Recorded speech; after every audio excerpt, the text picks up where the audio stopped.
Amen, amen. Bwana Yesu asifiwe. Karibu sana kwenye kipindi chetu cha Bible Study ambapo tunakwenda kuchimbua na kujifunza kweli kuu za Biblia. Katika somo letu ambalo tumelianza hivi karibuni, kichwa chake kinasema zijue kweli kuu za Biblia.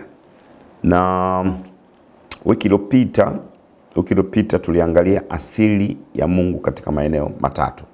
Lakini kabla ya hapo ningetamani tumuombe Mungu ili kwamba aweze kunisaidia mimi anitumie kama chombo kuziwasilisha kweli zile ambazo kwa neema ya Mungu amenijuza, lakini pia kusaidia wewe mpenzi mtazamaji kwamba kweli hizi zizame ndani ya moyo wako na zikalete mabadiliko ambayo Mungu anakusudia. Baba, katika jina la Yesu Kristo mwana wa Mungu aliye hai, na kushukuru kwa ajili ya wema na fadhili zako, na kushukuru kwa ajili ya neema yako. Tazama sana wakati huu tunanyenyekea chini ya mkono wako ulio hodari. Mungu, tunapokwenda kujifunza mambo kadhaa yanayohusu kweli zako za Biblia, ninaomba Roho Mtakatifu nisaidie mimi kama chombo nikawasilishe hizi kweli, lakini msaidie mpenzi mtazamaji wangu na msikilizaji aweze kuziingiza hizi kweli kwenye utendaji ili zikalete mabadiliko yanayokusudiwa katika maisha yake ya kiroho. Ni katika jina la Yesu Kristo aliye Bwana na Mwokozi wa maisha yetu. Amen. Amen. Amen. Kama nilivyotangulia kusema katika mfululizo wa somo letu hili zijue kweli za kibiblia, tumeangalia wiki iliyopita, tumeanza kuangalia asili ya Mungu katika maeneo matatu. Jambo la kwanza tuliangalia asili ya Mungu kama nafsi. Na tukasema Mungu kama nafsi anasikia, anajali, anahisi. Yaani tukimkosea anajisikia vibaya. Utaona kwenye kitabu cha Isaya, nafikiri nimesahau ni sura gani, Mungu anafikia mahali pa kusema ya kwamba anasema hata sala zenu sizisikilizi. Kwa sababu mnapoinua mikono yenu, anasema ninaona tu damu, ninaona machukizo. Kwa hiyo unaona hiyo ni kwa sababu Mungu ni nafsi, ana feel, anahisi. Unaona ukifanya vizuri Mungu anajisikia vizuri kwa sababu ni nafsi. Ndio maana mahali fulani Mungu anajivunia Ayubu, anasema mtazameni huyo Ayubu. Mahali fulani Mungu anajivunia Musa, anasema katika wanadamu wote wa wakati ule hakuna mwanadamu mnyenyekevu kama huyu. Nafikiri Mungu anamuita Daudi au Ibrahim, anamuita rafiki. Kwa nini? Kwa sababu Mungu ni nafsi, kwa hiyo anahisi. Unaona, anachukizwa tukimkosea, anafurahishwa tukifanya vizuri. Lakini pia tuliangalia tukasema Mungu ni roho, na kwa sababu ni roho imempasa tumwabudu yeye katika roho na kweli. God is spirit. Mungu ni roho. Jambo la tatu ambalo tuliangalia tukasema Mungu ni mmoja lakini amejidhihirisha katika nafsi tatu. Tuliangalia hii kweli ambayo tulisema kwa jinsi ya kibinadamu ni ngumu sana, lakini kwa wale ambao walifuatilia kile kipindi cha kwanza nilidadavua vizuri kwa undani sana. Na nikusihi kama unataka kupata hilo somo unaweza kaenda kwenye YouTube channel yetu Joy Gospel TV, utakutana na hilo somo Bible Study wiki iliyopita ambapo nilielezea kwa kina nini hasa fundisho hili la Utatu Mtakatifu. Lakini leo nataka tuangalie jambo la nne, eneo la nne katika asili ya Mungu. Nataka tuangalie kuwa Mungu ni wa milele na asiye badilika. Ndio somo la leo. Mungu ni wa milele na asiye badilika. Unajua mwanadamu katika mwili ana chanzo. Unaona?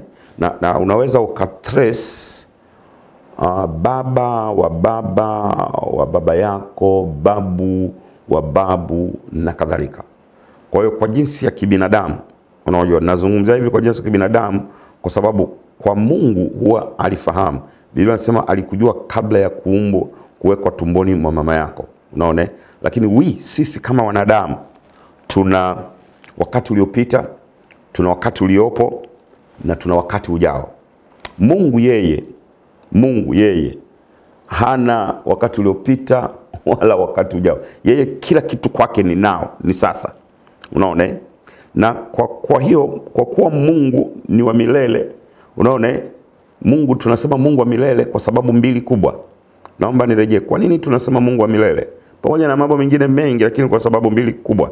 Ya kwanza, he never began to be. Yani Mungu hana mwanzo. Unaona, huwezi kutrace mwanzo wa Mungu kwamba mwaka huu tarehe hii ndio siku ambayo Mungu alikuwepo kwa mara ya kwanza. He never began to be. He always was. Yeye alikuwepo, yupo na atakuwepo milele yote. Lakini jambo la pili, tunapozungumzia umilele wa Mungu, tunazungumzia kwamba kuwepo kwake hauna mwisho. You see, kwanza hana mwanzo, simply huwezi kutrace alianza lini. Lakini jambo pili, his existence will never end. Yani uwepo wake hautaisha. Sisi kwa jinsi ya kibinadamu, kuna siku tulizaliwa, tunaishi, and then tunakufa. Baba zetu walizaliwa, wakaishi, and then they died, wakafa. Unaona, katika ulimwengu huu wa kawaida. Lakini Mungu hana mwanzo wala hana mwisho. Unaona, hana mwanzo wala hana mwisho. Ukisoma Zaburi ya 102 mstari wa 25, Mungu anasema, Daudi anaandika, anasema, hapo mwanzo uliutia msingi wa nchi, na mbingu ni kazi ya mikono yako. Hizi zitaharibika, mbingu na nchi, bali wewe utadumu. Naam, hizi zitachakaa kama nguo, na kama mavazi utazibadilisha, nazo zitabadilika. Lakini wewe, yani Daudi anaongea na Mungu, lakini wewe, yani Mungu, uyeye yule yule, na miaka yako haitakoma. Kwa hiyo unaona, tunapozungumzia Mungu ni wa milele, tuna maana pia kwamba ni Mungu asiyebadilika. God never changes. Maandiko mengi yanamfunua Mungu kuwa ni Mungu asiyebadilika. Kwa mfano Malaki 3:6. Sikiza anavyosema. Katika hizi kweli kuu za Mungu tutasoma maandiko mengi. Anasema, kwa kuwa mimi Bwana sina kigeugeu. Huyo ni Mungu anaongea kupitia Malaki sura 3 mstari wa 6. Anasema, kwa kuwa mimi Bwana, unaona, si kigeugeu, ndio maana ninyi hamkuangamizwa, enyi wana wa Yakobo. Ukisoma kwenye tafsiri ya Kiingereza sehemu ile ya kwanza anasema, for I am the Lord. Wameweka ile Lord ya L-O-R-D zote kubwa kuonyesha hiyo Jehova. For I am the Lord, I change not. Sibadiliki. Unaona? Kwa hiyo Mungu wetu tunayemwabudu ni Mungu wa milele. Ni Mungu asiyebadilika. Naomba nirejee. Ni Mungu wa milele na ni Mungu asiyebadilika. Inatusaidia nini kujua ya kwamba Mungu ni wa milele? Ziko faida nyingi, lakini katika somo hili naomba tuziangalie 3. Kama una kalamu, wakati wa Bible study hakikisha una kalamu yako unaandika, ni vizuri sana, alafu baadaye unarejea. Faida ya kwanza, kwa kuwa Mungu ni wa milele, ina maana ya kuwa yeye hana mipaka ya muda na yupo juu ya kila kitu. Unaona? Kwa kuwa Mungu ni wa milele, yeye hana mipaka ya muda na yupo juu ya kila kitu. Kwa hiyo anaweza kufanya chochote anachotaka kwa utukufu wake na kwa faida yetu. Chochote anachotaka kufanya, lakini huwa anafanya, moja, kwa utukufu wake, lakini mbili, hufanya kwa faida yetu kwa sababu sisi ni watoto wake. You see? Mungu wa milele, kwa hiyo hana mipaka ya muda. Yani ni hivi, kwenye mpira kama timu yako imefungwa magoli 3 na zimebakia dakika 2, zimeongezwa zile dakika za nyongeza, zimebakia 2. Huwa unaona kuna watu huwa wanaanza kuondoka kwenye majukwaa. Kwa sababu gani? Wanajua kabisa kwa dakika hizi 2 hivi itakuwa kwaje turudisha haya magoli yote 3 kwa dakika ngapi? 2. Kwa hiyo watu huwa wanakata tamaa, wanaondoka. Lakini nisikilize mtu wa Mungu. Kwa Mungu hata dakika 1 inatosha kuleta mabadiliko na kusawazisha kila kitu kilichoharibika. Kwa sababu yeye Mungu ni wa milele, na kwa hiyo ana control nini? Anadhibiti muda na majira. Anaweza akaiita kesho yako ikaja leo. Anaweza akaiita jana yako ikaja leo, kwa sababu kwake yeye hana mwanzo wala mwisho. Hana wakati uliopita wala wakati ujao. Kwake yeye kila kitu ni sasa. Bwana Yesu asifiwe sana. Lakini jambo la pili, faida ya pili, kwa kuwa Mungu wetu ni wa milele, maana yake ni kwamba anajitosheleza na ni mkuu kuliko vitu vyote. Ni mkuu kuliko vitu vyote. Kwa sababu anajitosheleza na ni mkuu kuliko vitu vyote, maana yake ni kwamba yeye hajibu wala hawajibiki kwa mtu yeyote. Akiamua kufanya jambo lolote, mimi kama mimi nina mipaka ya kutenda kwangu. Hata watoto uliowazaa si ni watoto wako, lakini una mipaka ya namna kuwatendea. Ukiwatendea zaidi ya vile ambavyo inatarajiwa kwenye jamii, jamii itakushangaa. Marekani, ukimchapa mtoto kupitukia, jamii wanakushtaki. Na wakikushtaki wanaweza wakakunyang'anya mtoto. That is USA. Unaona? Wanaweza wakakunyang'anya mtoto. Kwa hiyo ingawa mtoto yule ni wako, umemzaa, lakini unaona huna mamlaka ya kufanya kila kitu. Unaweza ukaulizwa maswali, ukaujiwa, ukashtakiwa. Mungu hana mahakama, my friend. Huwezi kumpeleka The Hague. Hata watawala wetu situwashawahi kushuhudia viongozi wakubwa kabisa wamepelekwa mahakamani The Hague huko. Unaona, na wakashtakiwa. Huku kwetu ni rais, lakini kule anapelekwa kama mshtakiwa. Unaambiwa kwa nini umefanya hivi? Ni kweli ulikuwa rais, lakini kwa nini umefanya hivi? Kwa nini umefanya hivi? Mungu hana mahakama, hawajibiki kwa yoyote, hapaswi kujibu kwa mtu yoyote. Unaona, hakuna anayeweza kumwambia la kufanya. Hakuna anayeweza kumwambia Mungu abadilishe mawazo yake. Mungu akiamua kumpenda mtu hana mjadala, akiamua kumbariki mtu, akiamua kumsamehe mtu hana mjadala. Na ndio maana, listen to me, Mafarisayo na Masadukayo walipata shida sana na Yesu, kwa sababu wao walimchukulia kama mwanadamu wa kawaida. Hawakuwa wanaelewa upande wa uungu wa Yesu Kristo. Kwa hiyo kuna mambo waliofanya, walihoji. Unafahamu habari ya wale watu 4 wamemleta mwenzao ni mgonjwa, na baadaye wakaamua kutoboa dari. Biblia inasema hivi, Yesu alipoiona imani yao, when he saw their faith, alipoiona imani yao, akamwambia yule mgonjwa, umesamehewa dhambi zako. Si mnafahamu mjadala uliotoka kwa Mafarisayo, unani una mamlaka ya kusamehe dhambi? Wewe ni nani una mamlaka? They didn't know ya kwamba kwa upande wa pili Yesu alikuwa Mungu kamili na alikuwa na authority ya kusamehe dhambi. Na ndio maana yeye akasema hivi, kwangu mimi hakuna tofauti kumwambia mtu umesamehewa dhambi zako au inuka, beba godoro lako, ondoka. Hakuna tofauti. Unaona? Kwa hata maombi ya kufunga na kuomba ni ubinadamu wetu tu. Kuna siku nitakuja na hilo somo ya kwamba kufunga na kuomba sio njia ya kumlazimisha Mungu afanye kitu ambacho hajapanga kufanya. Kufunga na kuomba ni njia ya kuninyenyekesha mimi na wewe, ili niyajue mapenzi ya Mungu hata katika tatizo langu na hata katika shida yangu. Bwana Yesu asifiwe sana. Lakini huwa hakumbadilishi Mungu. Utasema, mbona watu wa Ninawi walifunga na kuomba Mungu akagairi?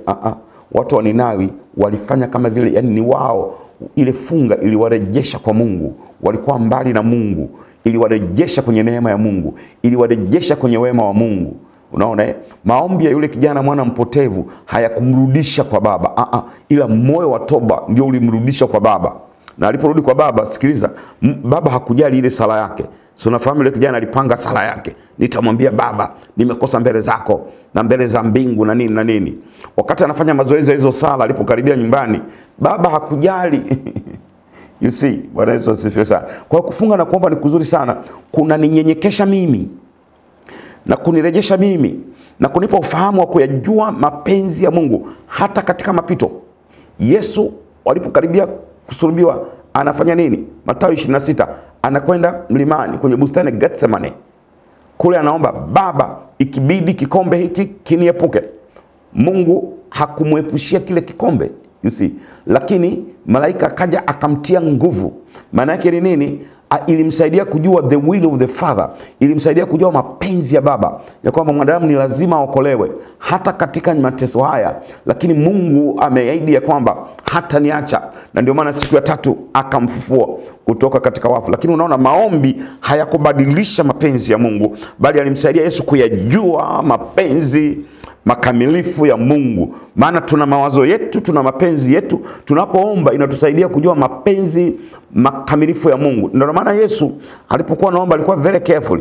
Anasema, Baba, ikibidi kikombe hiki kiniepuke. Sikia sehemu ya pili, anasema lakini si kama nipendavyo mimi, bali mapenzi yako yatimie. Bwana Yesu asifiwe sana. Kwa hiyo kujua ya kuwa Mungu ni wa milele, jambo la tatu,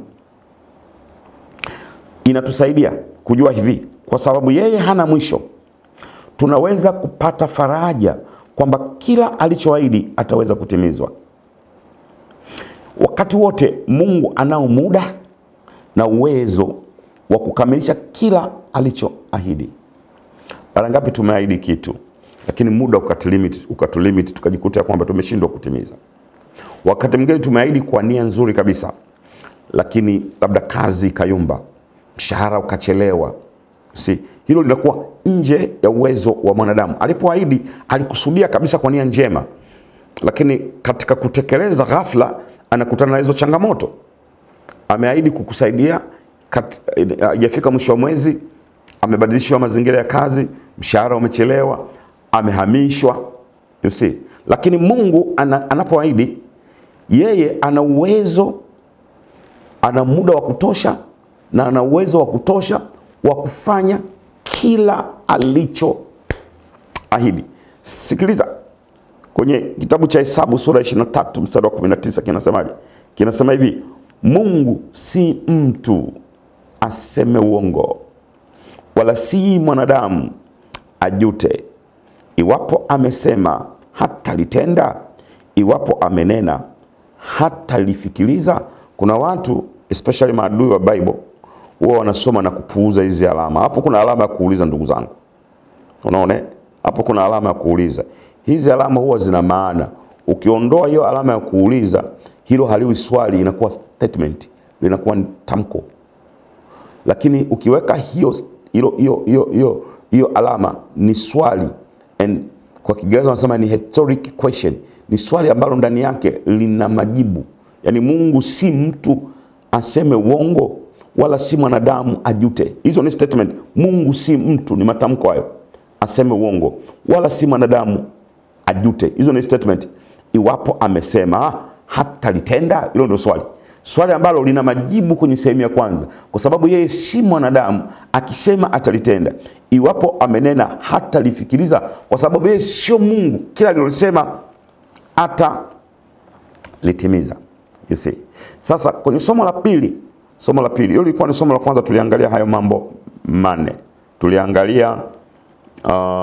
Tuliangalia Mungu kama nafsi, B tukaangalia Mungu kama roho, 3 tukaangalia Mungu mmoja kwenye nafsi 3, lakini pia tumeangalia Mungu ni wa milele na asiyebadilika, na tumeangalia zile faida 3 za kujua ya kwamba kwa Mungu akiwa na milele tunapata faida gani.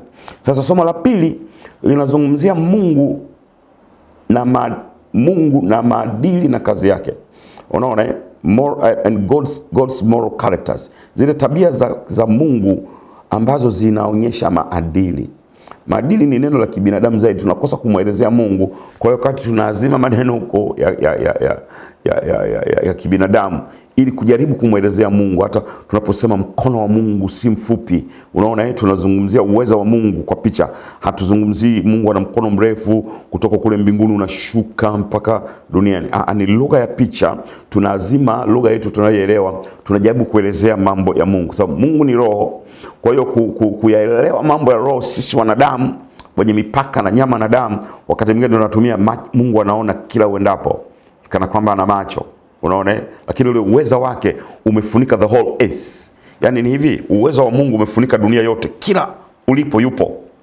Ndio maana Daudi akafika mahali akasema, yani ni ujinga kufanya dhambi ukiamini ya kwamba Mungu hakuoni. Kwa sababu akasema, niende wapi niufiche uso wangu na niukimbie uso wa Mungu? Unaona, nikienda chini ya bahari yupo, nijifiche katikati ya mwamba yupo. Anasema hivi, hata giza la giza Mungu anaona. Kwa hiyo tunachukua lugha hii ya kawaida yetu sisi tunaijua, and then tunajaribu kumwelezea Mungu ambaye ni infinity, ni Mungu ambaye hakuna akili inaweza kumwelezea Mungu. You see? Kwa hiyo tunazungumzia maadili na tabia ya Mungu ya maadili. Unaona? Sasa jambo la kwanza utaelewa zaidi nitakapoanza kuzielezea. Tutajadili hizi kweli tatu. Kweli ya kwanza, Mungu ni mtakatifu. Tunazungumzia utakatifu wa Mungu. Unaona? Sasa sijui mtaani au kazini kwako watu wanakujuaje. Hivi ulishawahi kuona kuna watu unakwenda mahali unamuulizia, bwana namtafuta John. Nazungumzia John wa kufikirika. Wewe John unayetazama sio wewe, John wa kufikirika. Unamuuliza, jamani nimemfuata John. Yule mkorofi. Ulishawahi kusikia? Yaani unaona hiyo character, maadili yake. Hayo ni maadili. Yaani maadili yake yale ya ukorofi ndio yanayomtambulisha. Ushaenda kumuuliza mtu anakuambia, bwana nimemkopesha hela labda Joseph. Unaona? And then watu wanakuza, umemkopesha nani? Joseph. Sijui kama atakurudishia yule. Kwa nini? Yule jamaa tapeli sana. Unaona? Yule Joseph tapeli. Kwa hiyo kuna watu character zetu zinaanza kututangulia kabla ya sisi wenyewe. Yule mtu mkatili, yule mtu mbea, mchonganishi. Lakini wako watu wana character, yule mtu friendly, yule mtu mpole sana, yule mtu rafiki sana. You see? Hizi ni tabia za kimaadili zinazoelezea jinsi unavyojihusisha na kushughulika na watu. Mungu anajifunua kwetu kama Mungu mwenye tabia maalum anaposhughulika na kujihusisha na watu. Na ya kwanza, Mungu anatambulika kama Mungu mtakatifu. Ukisoma Ezekiel 39:7, sikiza anavyosema. Mungu anajitambulisha, anasema, na jina langu takatifu nitalifanya kuwa limejulikana kati ya watu wangu Israeli, wala sitaliacha jina langu takatifu kutiwa unajisi tena.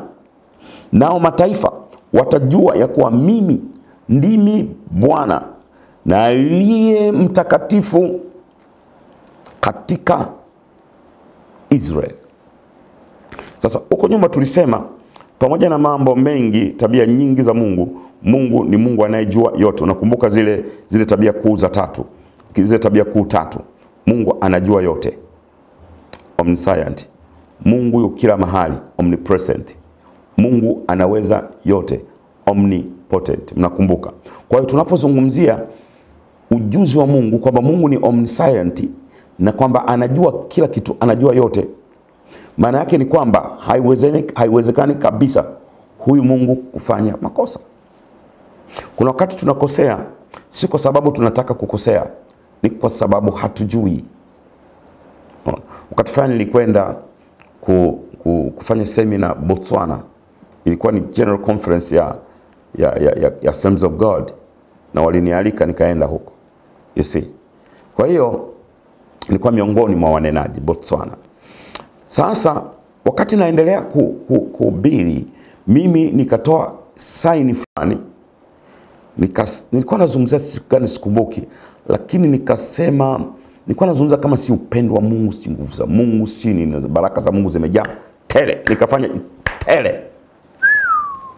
Ungeona uso wa watu, kila mtu amestuka namna hii. Unaona? Baadaye nilipotoka, driver ananiambia, ile saini uliyoifanya ya hivi, huku ni matusi. Ni tusi baya sana. Nimekosea je kwa kukusudia? No, ni kwa sababu sikujua. Uwezo wangu wa kufahamu una mipaka. You see? Lakini sasa hivi kwa sababu najua, ikitokea nimerudi Botswana kufanya huduma, sitaifanya hiyo ishara kamwe. because I know now, ninajua sasa. Kwa hiyo Mungu kama omniscient hajawahi kufanya kosa, haitakai tokea afanye kosa hata siku moja. You see, hata siku moja. Anajua mwanzo, anajua mwisho kabla ya mwanzo. Unajua mimi kanisani kama mchungaji, ni kiongozi pia, lakini pia ni askofu wa jimbo, you see.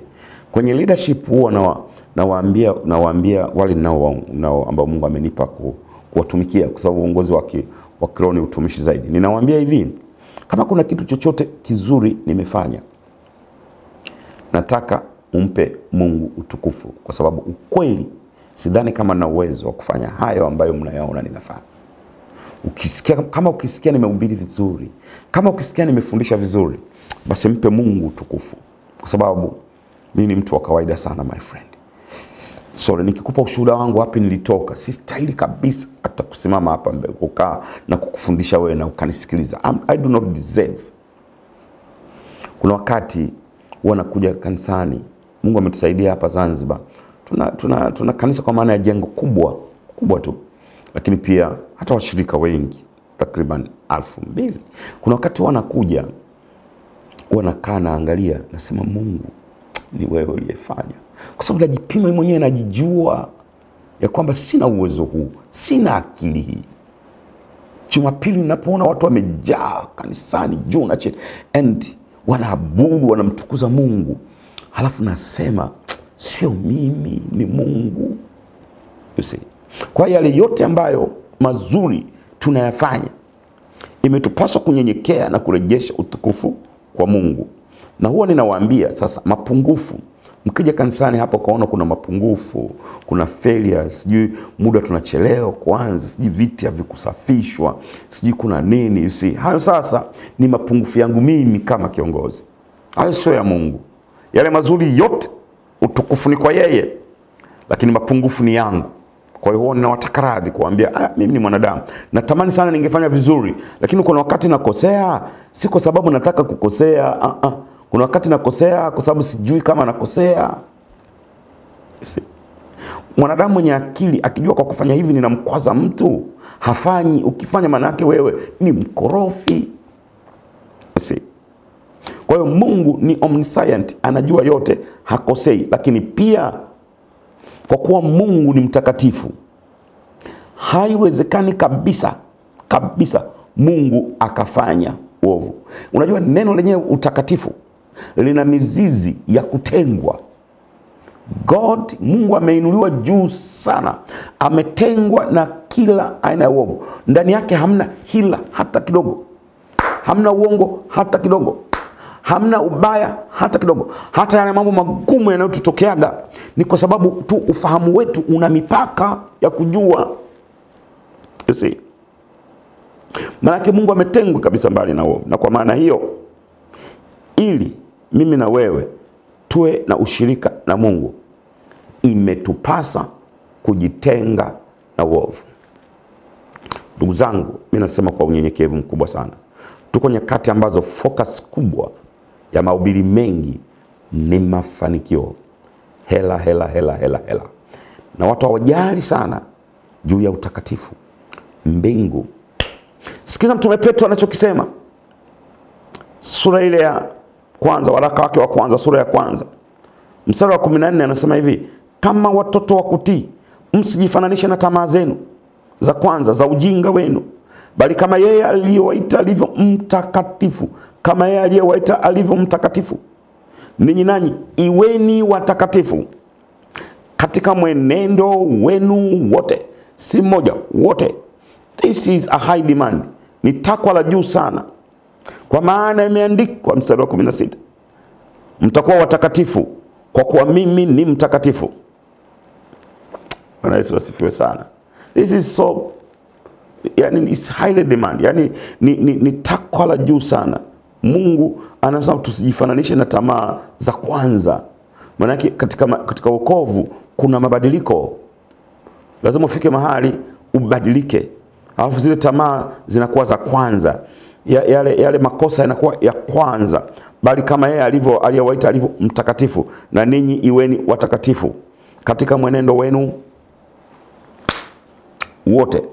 Sasa swali ambalo tunapaswa kujiuliza tunapozungumzia utakatifu wa Mungu na madai ya Mungu ya kwamba sisi tuwe watakatifu, si kama Paulo, tuwe watakatifu sio kama Daudi ambaye aliwahi kufanya makosa, tuwe watakatifu sio kama Ibrahimu ambaye aliwahi kuulizwa huyu ni mke wako akasema ni dada yangu. You see, Mungu anasema tuwe watakatifu kama yeye, ambaye tumeona hivi, tumesema utakatifu wa Mungu ni wa juu sana, ametengwa kabisa completely na uovu. Swali, inawezekanaje? Kwenye Agano la Kale ilikuwa vigumu sana kumwendea Mungu. Hilo nalo ni somo separate, tutaliangalia siku nyingine. Kwa hiyo Mungu akatengeneza mpango kupitia makuhani na dhabihu za kuchinjwa, damu ikamwagika. Ndipo angalau mwanadamu alimsogelea Mungu through priest, kupitia makuhani na ibada zile za Agano la Kale. Tunaelewa hilo, ni somo lingine tutaliangalia siku nyingine. Sasa kwenye Agano Jipya Yesu anakuja, anakuwa kwanza kuhani mwombezi. Maana makuhani kazi yao kwenye Agano la Kale walikuwa ni wapatanishi kati ya mwanadamu na Mungu. Ukimkosea Mungu kwenye Agano la Kale unaenda kwa kuhani, na kwa kuhani unaenda ukiwa na mnyama. Yule mnyama anachinjwa as a substitute, anachinjwa badala ya, you see, anachinjwa badala ya. Ndio maana Yesu alipokuja anakwenda Jordan, anamkuta Yohana Mbatizaji anabatiza. Yohana alipomwangalia Yesu, ufunuo unakuja, anasema hivi, tazama mwana kondoo wa Mungu. Kwa mimi na wewe hili jambo jepesi, kwa Wayahudi wakati ule, kwa Ibrania, mwana kondoo wa Mungu ilikuwa ni jambo kubwa sana. Tazama, huyu ni mwana kondoo wa Mungu. Afanya nini? Aziondoae dhambi za ulimwengu. Kwa hiyo unaona Yesu akawa kuhani yeye mwenyewe, lakini pia akawa dhabihu, kondoo. Hii ni neema ya ajabu sana. Sikiza Mtume Paulo anachokisema katika Waebrania sura ya 9. Anajaribu kuelezea hema ile ilivyojengwa wakati ule. Ilikuwa na patakatifu na patakatifu pa patakatifu. Hapa patakatifu makuhani waliingia. Patakatifu pa patakatifu aliingia kuhani mkuu mara moja kwenye siku ilikuwa inaitwa siku ya upatanisho, the atonement day, siku ya upatanisho, patakatifu pa patakatifu. Sasa sikiliza anachokisema Paulo. Kuhani alifanya nini kule siku ile ya patakatifu, siku ile ya upatanisho? Kule patakatifu patakatifu ambayo anapaita hema ya pili, Waebrania 9:7. Lakini katika hema hiyo ya pili kuhani mkuu huingia peke yake mara moja kila mwaka, wala pasipo damu, atoayo kwa ajili ya nafsi yake na kwa dhambi za kutokujua za hao watu. Unaona aliingia kuhani mkuu mara moja kwa mwaka, na huko hakuingia pasipo damu, ambayo alitoa kwa ajili ya nafsi yake na kwa ajili ya dhambi za hao watu. Yesu sasa, unaona Yesu anatoa dhabihu wala si kwa ajili ya nafsi yake, kwa sababu yeye alikuwa completely mtakatifu. Ndio maana dhabihu yake ni kamili sana. Oh my God, ndio maana mimi nasema hatuhitaji tu vitu. Damu ya Yesu inatosha. Na ndio maana zamani tuliimba pale Calvary yote yalikwisha. Everything was settled at Calvary. Damu ya Yesu inatosha, my friend. Sihitaji visaidizi tena, damu ya Yesu inatosha. Yale mambo yote ya Agano la Kale, my friend, alikuwa anazungumzia juu ya mwanaume atakaye kuja kukamilisha. Aliposema imekwisha pale msalabani, kila kitu kilikwisha completely. Unaona? Kwa hiyo kwenye Agano la Kale, sikiliza mstari wa 8. Mtume Paulo ambaye naamini ndio ameandika Waebrania anasema, Roho Mtakatifu akionyesha neno hili. Neno gani? La makuhani, kuhani mkuu kuingia hekaluni mara moja kwa mwaka, pasipo damu asingeweza kufanya ibada. Paulo anasema ile ni Roho Mtakatifu akisha kuonyesha neno hili ya kwamba njia ya kupaingia patakatifu ilikuwa haijadhihirishwa bado. Ndio maana ilikuwa kila kuhani anaingia mara moja kwa mwaka, kuhani mkuu na wanyama. Hapo hema ya kwanza ilipokuwa ikingali ikisimama, ambayo ndio mfano wa wakati huu uliopo sasa. Wakati huo sadaka na dhabihu zinatolewa zisizoweza kwa jinsi ya dhambi kumkamilisha mtu abuduye, maana yake ni kwamba kila mwaka makuhani walichinja wanyama kwa ajili ya dhamiri zao na kwa ajili za watu wanaoombea. Kila mwaka kondoo walichinjwa. Hata ndio maana Yesu alipokuja, listen to me, siku moja anaenda hekaluni anakuta nini? Mbuzi, kondoo, siji njiwa. Imeshakuwa business sasa, kwa sababu imekuwa business. Ndio hizi issues za mafuta, maji ni business. Kama kweli zinasaidia, why do you sell? Hili ndio swali langu, kwa nini tuuze? Bwana asifiwe sana. Kwa nini tuuze? Yesu alipofika pale alifanyaje? Alipindua kila kitu. Akasema nyumba yangu itaitwa mahali pa sala, mmegeuza kuwa pango la wanyang'anyi. Si leo Yesu akija leo itakuwa kwaje? I don't know. Kwa sababu wanyang'anyi tumekuwa wengi sana.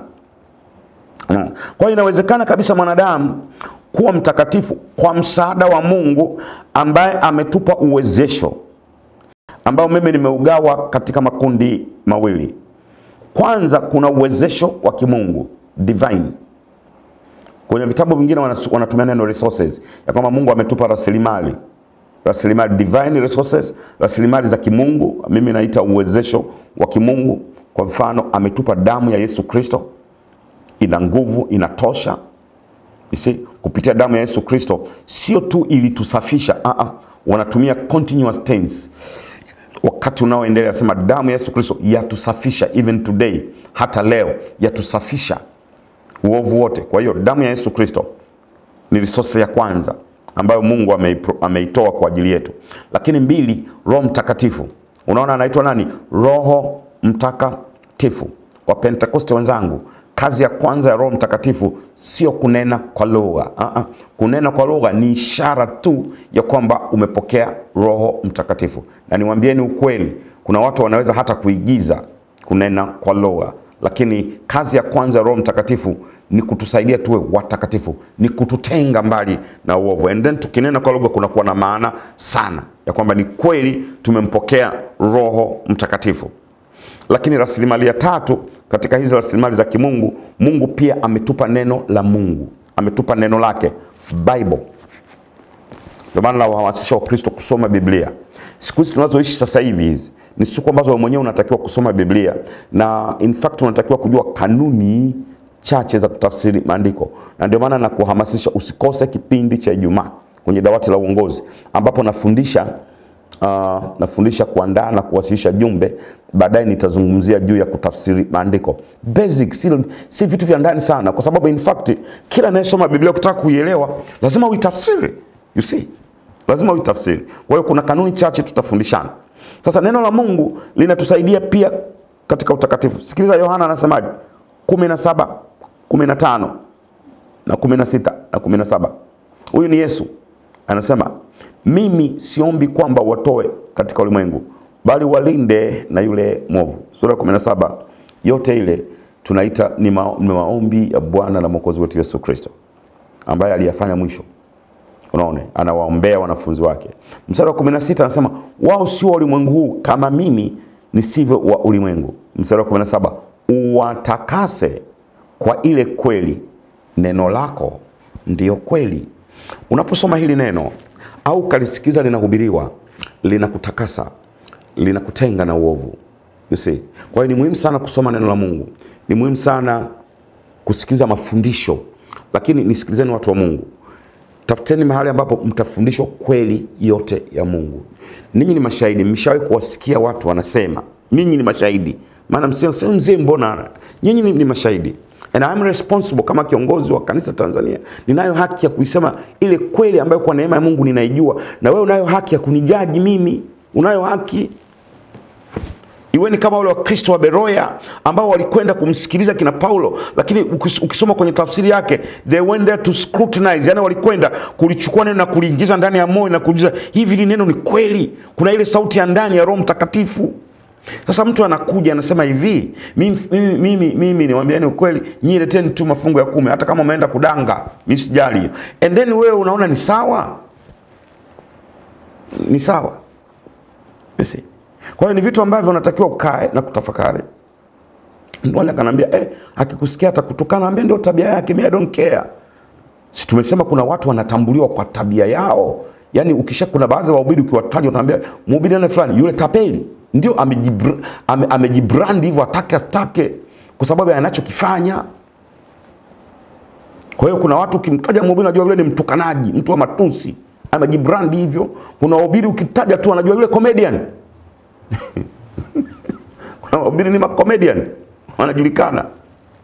Sasa kila mtu mwacha jibrand vile, Mungu mwenyewe ndiye atahukumu siku ya mwisho. Lakini mimi nao wajibu wa kusema kwa lile ambalo nalifahamu ya kwamba neno hili linatutakasa, lakini ni lazima ulisome na kulielewa na usikilize kutoka kwa watu ambao unaamini ni sahihi, wako serious, wanaifundisha kweli. Bwana asifiwe sana. Unaona? Lakini mbili, kuna uwezesho wa kibinadamu. Tungesema ni human resources. Watumishi wa Mungu wametolewa kwa ajili yetu. Wako wachungaji, mitume na manabii.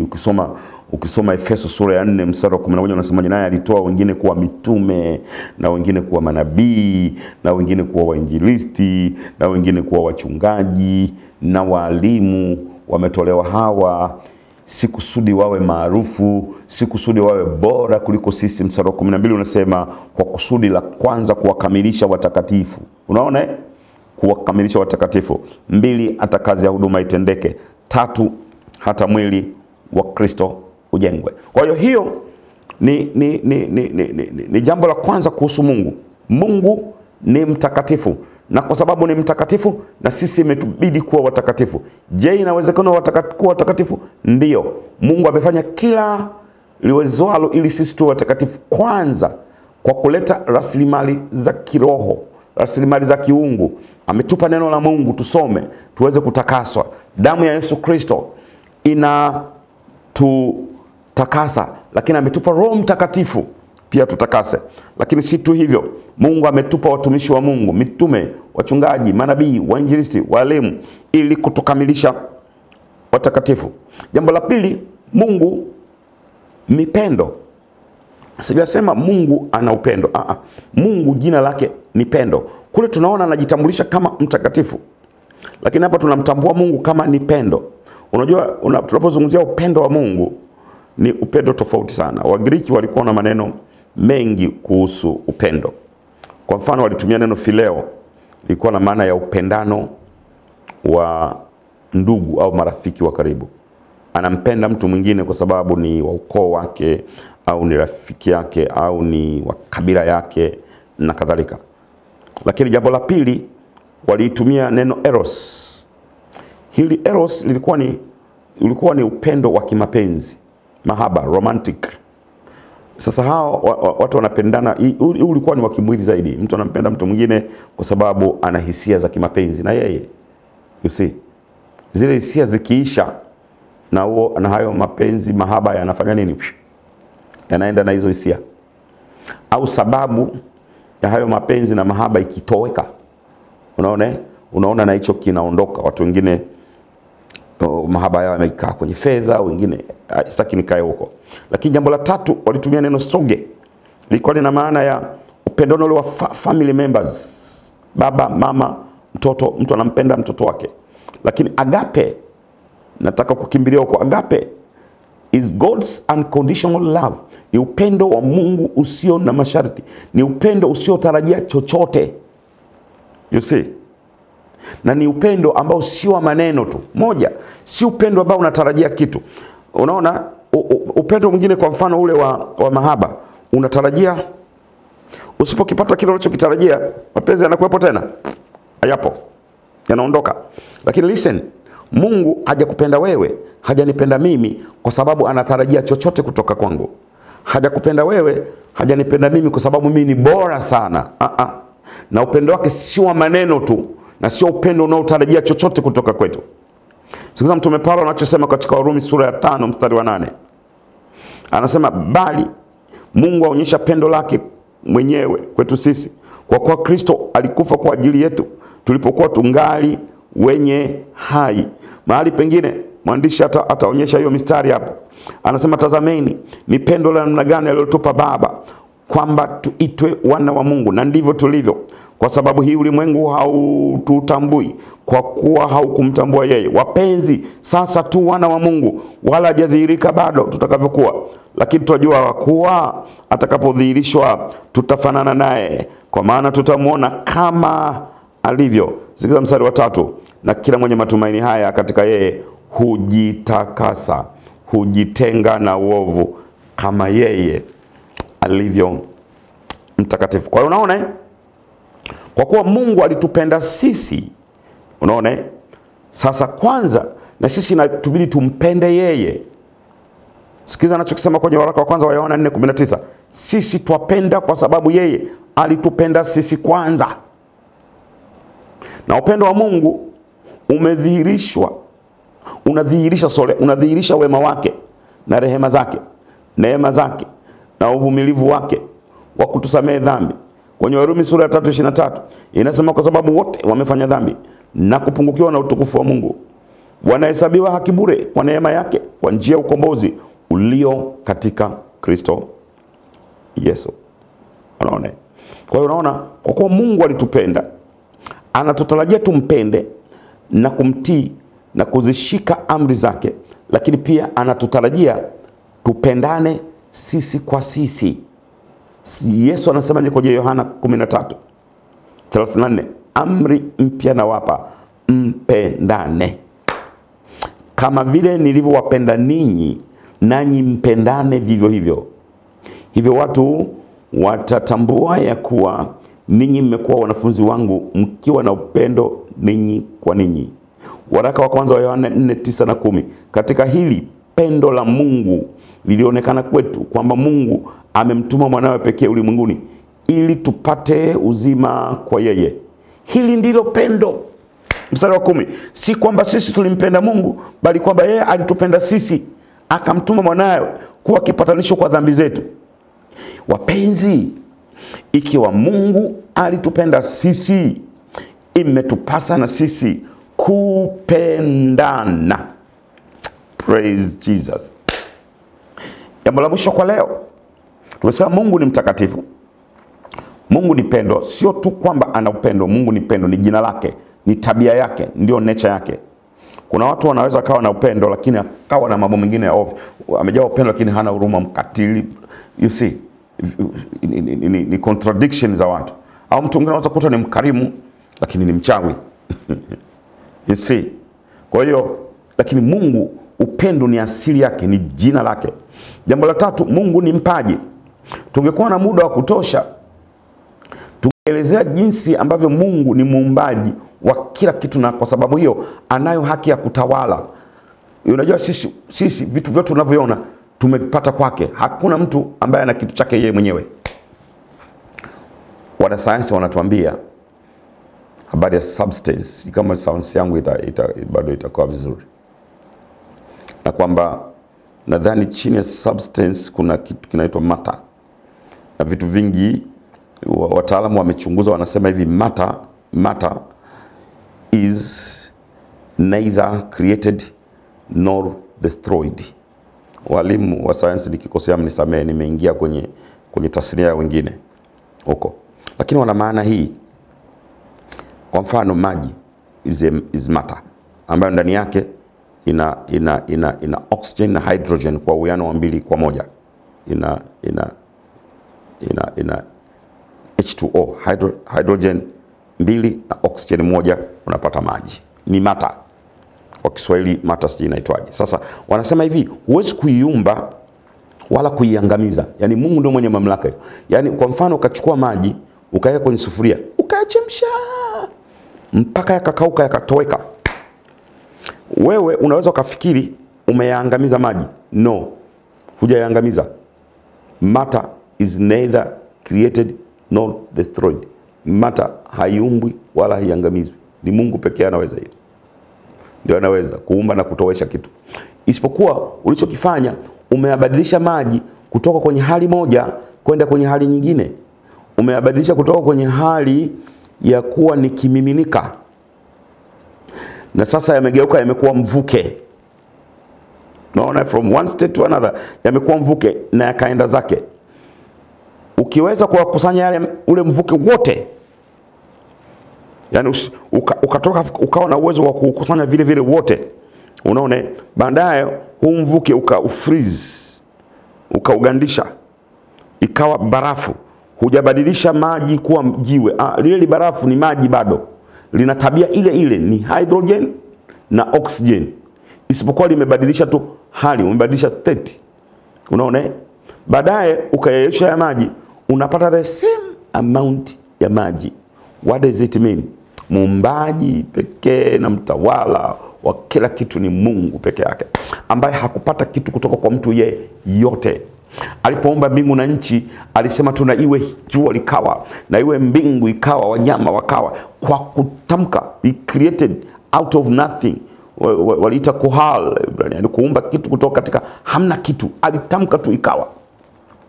Kwa hiyo kwa sababu Mungu ni muumbaji, anayo haki ya kumiliki na kutawala kila kitu.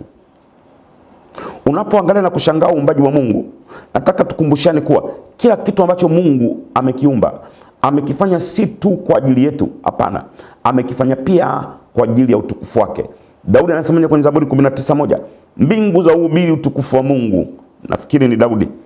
Mwenye wae kuhubiri mahali, nikasema Zaburi ya Daudi, kumbe ilikuwa ni Asafu. Mtu mmoja akanifuata, akanambia ile Zaburi sio ya Daudi. Nikasema I'm sorry. Kwa hiyo Zaburi 19:1 anasema mbingu za uhubiri utukufu wa Mungu, na anga laitangaza kazi ya mikono yake. Tunapozungumzia upaji wa Mungu, providence wa Mungu, inanena juu ya kile Mungu anafanya kudumisha, to maintain, kujali, to care, na kuendesha, to govern, kile ambacho amekiumba. Mungu baada ya kuumba anadumisha kile alichokiumba, ana maintain. 2, anajali kile alichokiumba, he cares for. 3, anakiendesha, ana govern, anayo haki ya kuendesha, kutawala kile ambacho amekiumba. Kwa hiyo unaona upaji wa Mungu, maandiko yanafunua ukweli kuwa Mungu anaahidi kuwabariki na kuwafanikisha watu wake. Yeremia 29:11, maana anayajua mawazo ninayowazia ninyi, asema Bwana, ni mawazo ya amani wala si ya mabaya, kuwapa ninyi tumaini siku zenu za mwisho. Ukisoma Kumbukumbu la Torati, Mungu anaahidi ahadi nyingi kwa wateule wake. Anasema mtabarikiwa mjini na mashambani. Anasema kapu lako na chombo chako hakitapungua kitu. You see, anasema utabarikiwa unapotoka na unapoingia. Anasema maadui zako watakuja kwa njia moja, watasambaratika kwa njia 7. Sikiza mstari wa 8, hiyo Kumbukumbu 28:8. Bwana ataiamuru baraka ije juu yako katika ghala zako na mambo yote utakayoyatia mkono wako, naye atakubarikia katika nchi ya kupayo Bwana Mungu wako. Sasa tuelewane, tunapozungumzia upaji wa Mungu, ndipo hapo tunaanza kutofautiana na watu. Kuna watu wananishutumu kwamba Askofu Kang'anga haamini juu ya fundisho la mafanikio. No my friend, mimi ni msomi wa Biblia. Fundisho la mafanikio ni fundisho halali la kweli la kibiblia. Tatizo tumelipotosha na kulitumia vibaya kwa faida yetu. Watu wame-manipulate ili wao wenyewe wajinufaishe na watu wazidi kuharibikiwa. That is wrong. Lakini fundisho la mafanikio ni fundisho la kimungu. Tumesoma kwenye Yeremia 29:11. Unaona, ambapo inaonyesha kweli hizi 3 za msingi kuhusu mafanikio. Ninapomaliza, kwanza, Mungu kama baba anataka tuishi maisha yenye mafanikio. Hilo mimi naamini. Mungu kama baba anataka wewe uishi maisha ya mafanikio. Mungu hafurahi tabu yako, hafurahi shida zako. Yeremia 29:11 anasema maana anayajua mawazo ninayowazia ninyi, asema Bwana, ni mawazo ya amani wala si ya mabaya, kuwapa ninyi tumaini siku zenu za mwisho. Ungesoma kwenye tafsiri ya Kiingereza anasema vizuri zaidi, anasema for I know the plans I have for you. Mungu anao mpango, declares the Lord, plans to prosper, kukufanikisha. Tunapata neno prosperity, mafanikio, you, and not to harm you, na si kukudhuru. Mungu hakudhuru wewe ili ufanikiwe akudhuru. Unaona, bali ana mpango wa kukupa tumaini siku za mwisho. 2, Mungu kwa habari ya mafanikio anataka tufanikiwe kwa uwiano. Unaona, ukisoma waraka wa 3 kwa Yohana, ambao anamwandikia Yohana anamwandikia Gayo, anasema mpenzi, naomba ufanikiwe katika mambo yote, sio jambo moja wala sio mambo mawili, katika mambo yote. Unaona, nakuwa, unaona, mambo yote, na baadaye nakuwa na afya yako kama roho yako ifanikiwavyo. Mungu mmoja anataka ufanikiwe, lakini ufanikiwe kwa jinsi ya uwiano. Yani usiuze kiroho kwa ajili ya mafanikio ya mwili. Unaona, usiuze utu wako kwa ajili ya gari. You see? Hapana. Mungu anasema tufanikiwe kama vile roho yetu inavyofanikiwa. Jambo la tatu, Mungu anataka na sisi tuhusike katika kujiletea mafanikio. Unajua, kila jambo lina kanuni yake. Kuna kanuni za mafanikio ya kiroho na kuna kanuni za mafanikio ya kimwili. Tatizo, kuna wakati watu tunachanganya hizi kanuni mbili. Unaona, especially sisi wa Pentecoste. Wakati fulani tunafikiria kwamba eti gari itakuja tu kwa kutamka gari. Eti nyumba itakuja tu kwa nyumba. Hela. No. Hili ni somo lingine tutaliangalia siku nyingine. Ili tuweze kufanikiwa, pamoja na kumwabudu Mungu, pamoja na kumuinua Mungu, pamoja na maombi, kufunga, yale mambo ya kiroho, lakini Mungu anatutarajia sisi tufanye kazi na kujiwekea malengo. Kwa nini? Ndio maana Mungu ametupa akili, ametupa afya, anakupa vipaji, anatupa ufahamu, amekupa mikono miwili, amekupa miguu miwili, ametupa mdomo. Hata lile andiko la Kumbukumbu la Torati 28 tulilosoma mstari wa 8. Sikiza linavyosema. Bwana ataiamuru baraka ije juu yako katika ghala zako. Unaona? Sasa tusifikiria kwamba tutakaa alafu Mungu anasema naamuru gari nenda kwa Askofu Kaganga. Boom. Naamuru nyumba. Boom. Sikiza anavyoelezea. Anasema Bwana ataiamuru baraka ije juu yako katika ghala zako, na mambo yote utakayotia mkono wako. Unaona? Utakayotia mkono wako, yani zile kazi tunazozifanya Mungu ndiye anazibariki. Naye atakubariki katika nchi. Hilo neno nchi lenyewe ukweli ilikuwa nazungumzia ardhi, land. Sio nchi kwa maana ya Tanzania wapi. No. Anazungumzia land, kwenye ardhi. Atakusababishia ukae kwenye ardhi yenye rutuba. Sasa ardhi ya rutuba haitakuwa na maana yoyote usipoenda kuilima na kuipanda. Bwana asifiwe sana. Mstari wa 12 kwenye Kumbukumbu la Torati mstari wa 8. Kumbukumbu la Torati sura ya 8. Sasa mstari wa 12 anasema, angalia, utakapokuwa umekula na kushiba na kujenga nyumba nzuri na kukaa ndani yake. Mstari wa 17, hapo usiseme moyoni mwako, nguvu zangu na uwezo wa mkono wangu ndio ulionipa utajiri huo. Unaona? Bali ukisoma mstari wa 18 unazungumzia habari ya Mungu kutupa nguvu ya kufanya utajiri. Bwana Yesu asifiwe sana. Bwana Yesu asifiwe sana. Watu wa Mungu, tutaweza kujiuliza, kama Mungu anatufanikisha, mbona kuna wakati inaonekanaga kana kwamba watu wasiomjua Mungu wana mafanikio kuliko sisi? Kuna watu wanahoji hilo swali. Nyinyi mnamwamini Mungu, mbona Wachina wamefanikiwa sana kuliko ninyi? Mbona wapagani wana magari kuliko ninyi? Number 1, hatujui wameyapataje. That is number 1. Number 2, lakini haya mafanikio yao ni ya muda tu, kwa maana ya dunia hii, na baada ya maisha haya ni mafanikio ya muda tu. Mafanikio ya kweli ni mtu kwanza kumjua Mungu, and then mtu akapata hivyo vitu kwa njia ya Mungu. Kwa sababu ni hivi, my friend, hivi vyote vitapita. Magari yatapita, fedha zitapita. Ayubu alifika mahali akafikiria, akasema hivi, nalitoka uchi, nitarudi uchi. Hakuna kitu rahisi kama kumzika mtu, kwa sababu unaweza kumfunga tu kwenye kitambaa ka bei chini sana kwenye maduka mengine kama huko kwetu Zanzibar wanatoaga bure tu. Serious.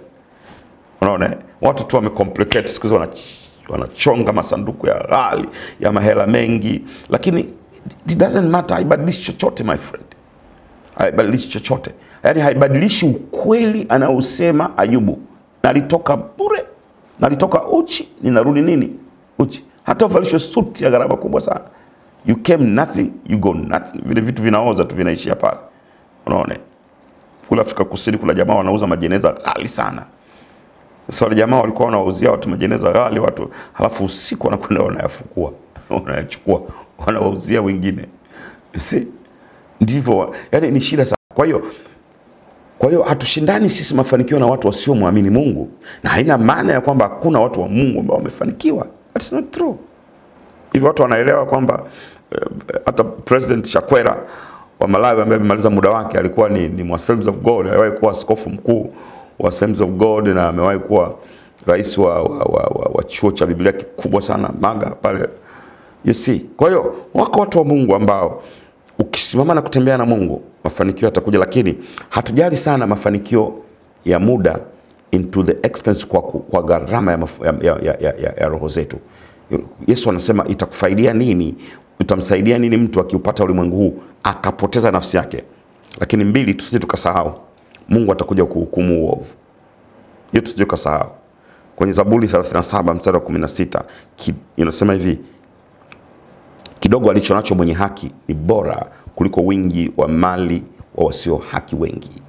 Mstari wa 17, maana mikono ya wasio haki itavunjika, bali Bwana huwategemeza wenye haki. Mstari wa 18, Bwana anazijua siku za wakamilifu na urithi wao utakuwa wa milele usiokuwa na mwisho. Mstari wa 19, hawataaibika wakati wa ubaya na siku za njaa watashiba.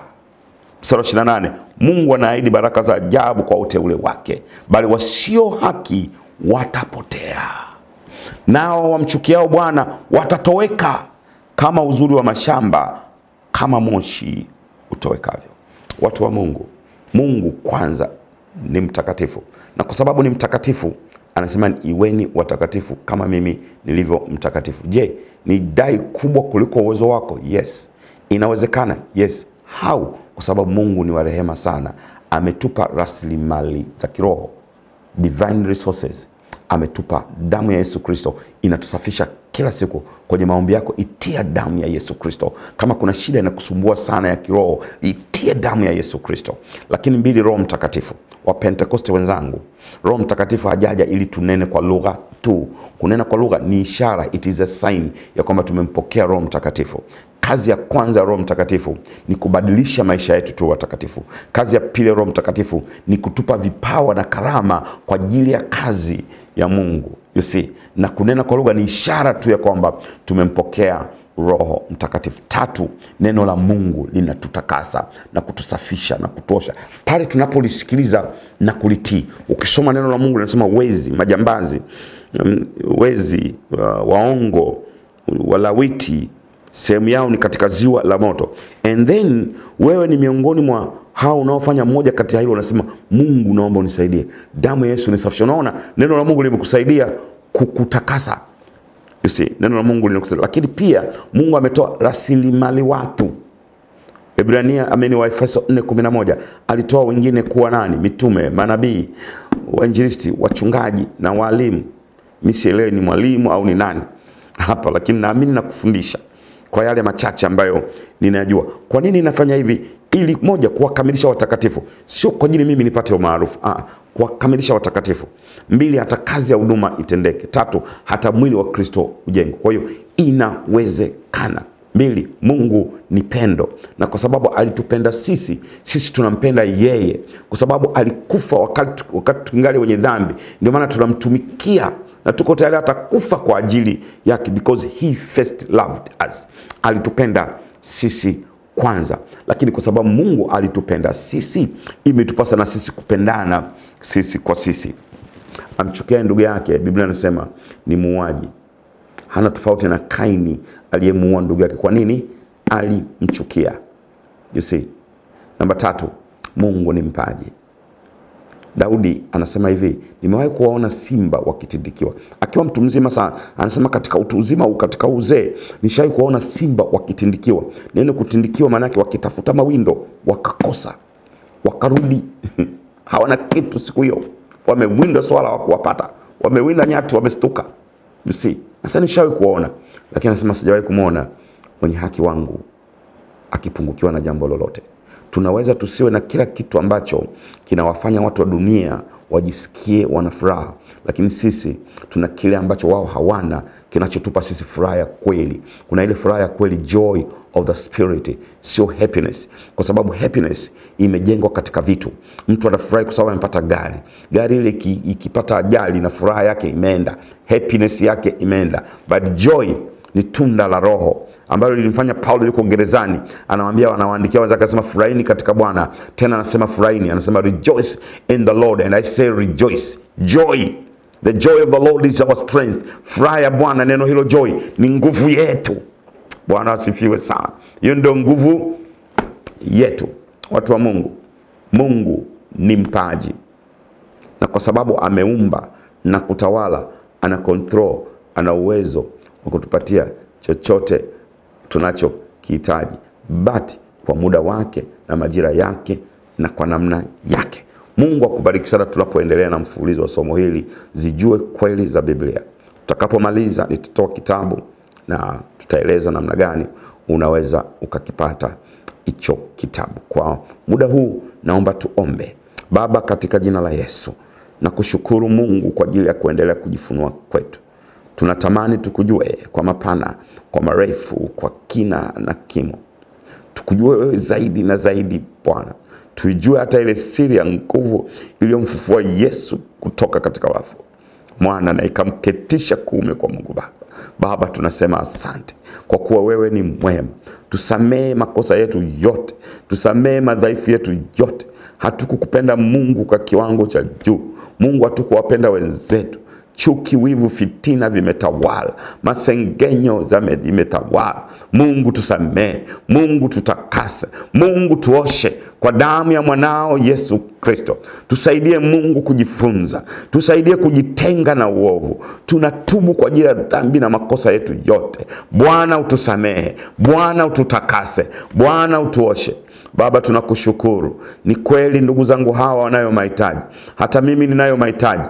Bwana, ninaomba ukakutane na mahitaji yao. Walio wagonjwa ukawaponye katika jina la Yesu. Waliokata tamaa ukawainue. Baba, naachilia uweza wako, naachilia mamlaka yako, naachilia nguvu zako. Baba, asante kwa sababu wewe ni mwema. Ni katika jina la Yesu Kristo aliye Bwana na Mwokozi wa maisha yetu. Amen, amen. Mungu akubariki sana mtu wa Mungu.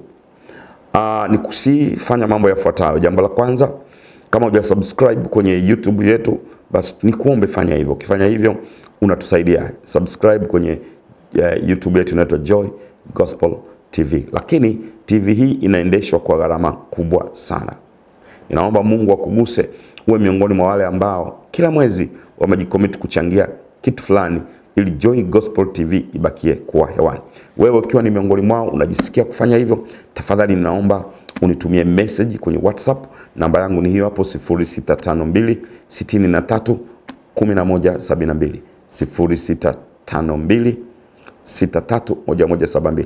Nitumie message kwenye WhatsApp na uniambie, mchungaji, nataka kuwa miongoni mwa familia ya Joy Gospel TV. Wako watu wamejikomiti wao wenyewe, wamenipigia, wamesema, baba, tulimisi sana Joy Gospel na hatutaki itoke tena hewani. Kwa hiyo tunachangia kasadaka kidogo. Mimi natumia millions za hela kuendesha hii TV, lakini nikipata sadaka yako 10,000 kwa mwezi, 20,000 kwa mwezi, 30,000 kwa mwezi, 50 laki kwa mwezi, anything, nitamshukuru Mungu sana kwa ajili yako na tutatambua mchango wako. Baada ya kusema haya, nikutakia usiku mwema. Injili iendelee.